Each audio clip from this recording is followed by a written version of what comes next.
बहुत काल की बात है। एक बार कृष्ण और बलराम किसी जंगल से गुजर रहे थे। चलते चलते काफी समय बीत गया और सूरज भी लगभग डूबने वाला था। अंधेरे में आगे बढ़ना संभव नहीं था। इसीलिए कृष्ण ने बोले, बलराम, हम ऐसा करते हैं कि अब सुबह होने तक हम यही ठहर जाते हैं। सुबह होते ही हम अपनी मंजिल की ओर आगे बढ़ेंगे। बलराम ने बोले, पर इस घने जंगल में हमें खतरा हो सकता है। यहाँ सोना उचित नहीं होगा। हमें जग कर ही रात बितानी होगी। तब श्री कृष्ण ने बोले, अच्छा, हम ऐसा करते हैं कि पहले मैं सोता हूँ और तब तक तुम पहरा देते रहो, और फिर जैसे तुम्हें नींद आए तो मुझे जगा देना। तब मैं पहरा दूंगा और तुम सो जाना। कृष्ण ने सुझाव दिया और बलराम तैयार हो गए। कुछ ही पलों में कृष्ण गहरी नींदों में चले गए और तभी बलराम को एक भयानक आकृति उनकी ओर आती देखी। वो कोई राक्षस था। राक्षस उन्हें देखते ही जोर से चीखा और बलराम बुरी तरह से डर गए। इस घटना का एक विचित्र असर हुआ। भय के कारण बलराम का आकार कुछ छोटा हो गया और राक्षस और विशाल हो गया। उसके बाद राक्षस एक और बार और चीखा और पुनः बलराम डरकर कांप उठे। अब बलराम और भी सिकुड़ गए और राक्षस पहले से भी बड़ा हो गया। राक्षस धीरे धीरे बलराम की ओर बढ़ने लगा।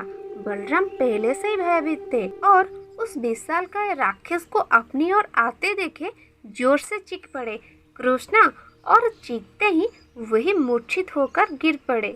बलराम की आवाज सुनकर कृष्णा उठे।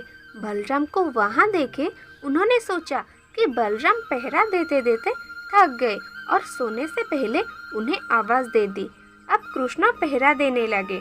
कुछ देर बाद वही राक्षस उनके सामने आया और जोर से चीखा। कृष्ण जरा भी घबराए नहीं और बोले, बताओ, तुम इस तरह चीख क्यों रहे हो?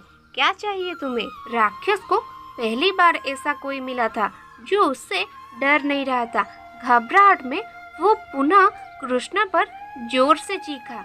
इस बार भी कृष्ण नहीं डरे और उनका आकार और भी बड़ा हो गया, जबकि राक्षस पहले से भी छोटा हो गया।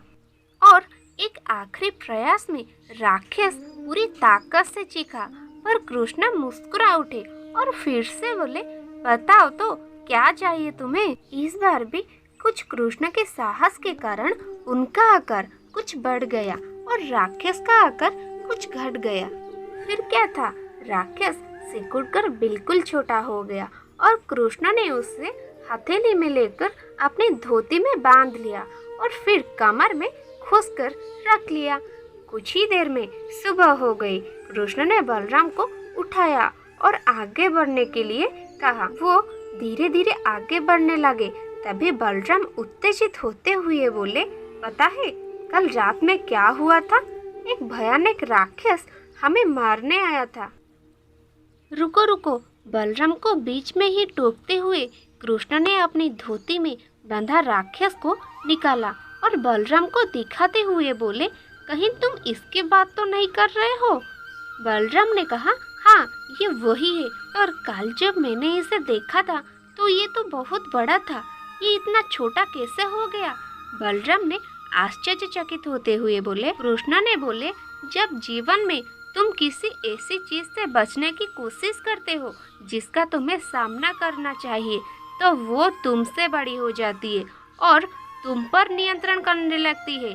लेकिन जब तुम उस चीज का सामना करते हो जिसका सामना तुम्हें करना चाहिए, तो तुम उससे बड़े हो जाते हो और उससे नियंत्रित करने लगते हो।